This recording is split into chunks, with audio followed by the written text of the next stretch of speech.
When someone feels bad that they produced something kind of crappy, people tell them, nothing's perfect. Or when someone's performance is subpar, we tell them, no one's perfect. In general, we use the unattainability of perfection to say, lower your standards. But why?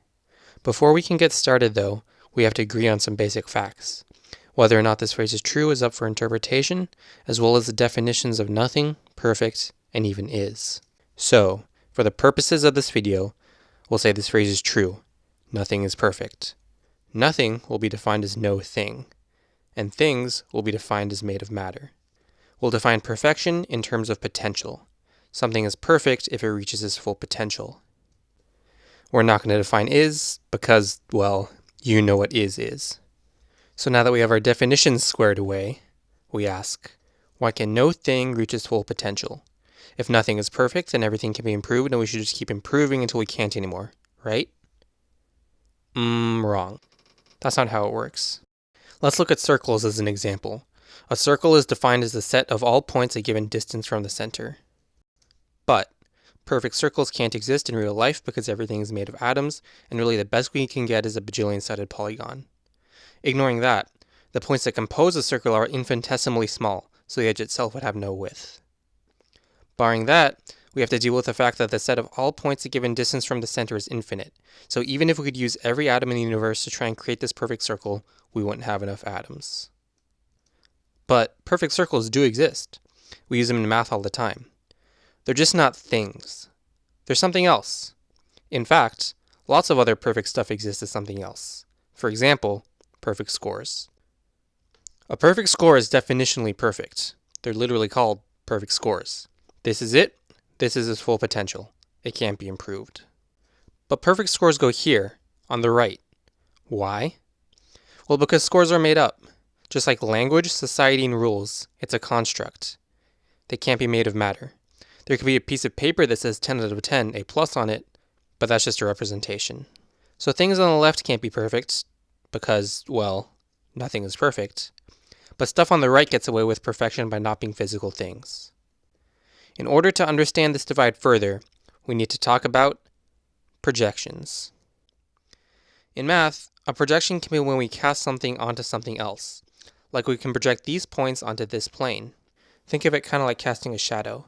Notice how the xy coordinates, or the point position relative to the ground, remains the same, whereas the z coordinate, or the height of the point, is lost in the projection. Here's another projection. It's just a video, but it's also a projection of 3D objects onto the 2D screen you're viewing this on. Pretty cool, right? Unfortunately though, there is a downside. When you project, you lose information. Like these points could be moving up and down on the z-axis, and the projection stays the same. Also, like no matter what color the back of the cube is, the video stays the same. Unless, of course, I show you. But, even now, due to the nature of projections, once the back of the cube is out of sight, there's no guarantee that it stays the same color. Or, with some crappy special effects magic, that there's even a cube there at all.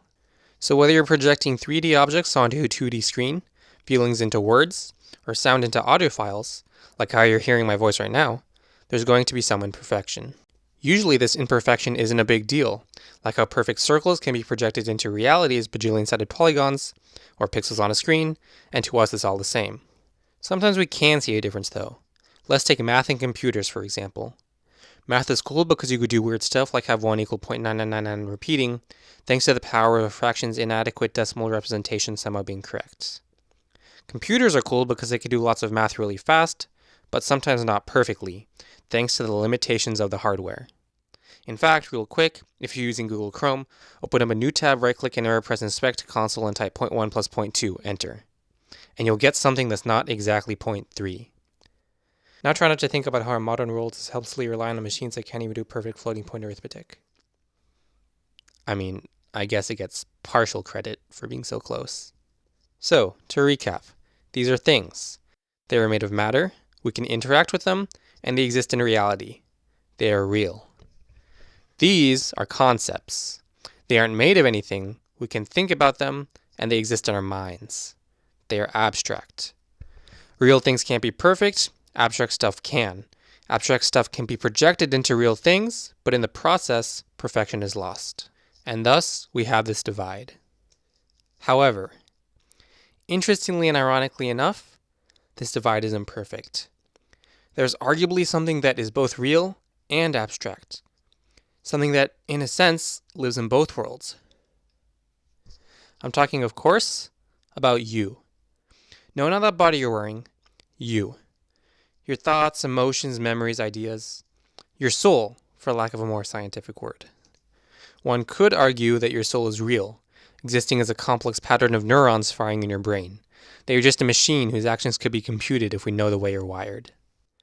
One could also argue that your soul is abstract, since there's no way to show your soul without using projections.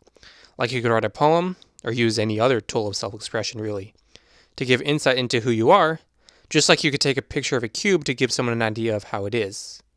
But you could actually send someone that cube if they wanted the real thing. You can't do the same with your soul. Your exact you can never be experienced by anyone else. So maybe you're real, maybe you're abstract. Maybe you're a bit of both. And that's the gift of life, isn't it? That you can exist somewhere between these two places. Using stuff like thought, reason, and self-expression, you can project stuff from the abstract to the real. You can create things. You could sculpt a sculpture, do some math, make some music.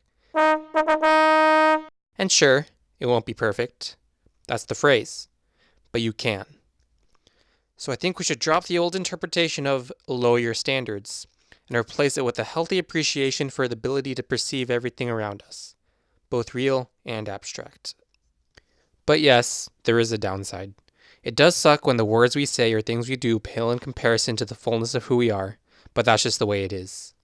That's why it can be hard to do the things you really want to do or say the things you truly want to say, especially if they're uncommon or different. You're afraid that the people watching and listening won't fully get it like you do. So next time you hear the phrase, nothing is perfect, or just like in general, don't look at the projection. Try to see the projected, because that's what's really interesting.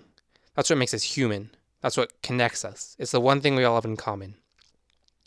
And the ability to see it is the only thing differentiating us from all the other lifeless matter in the universe, and we'd all be dead without it.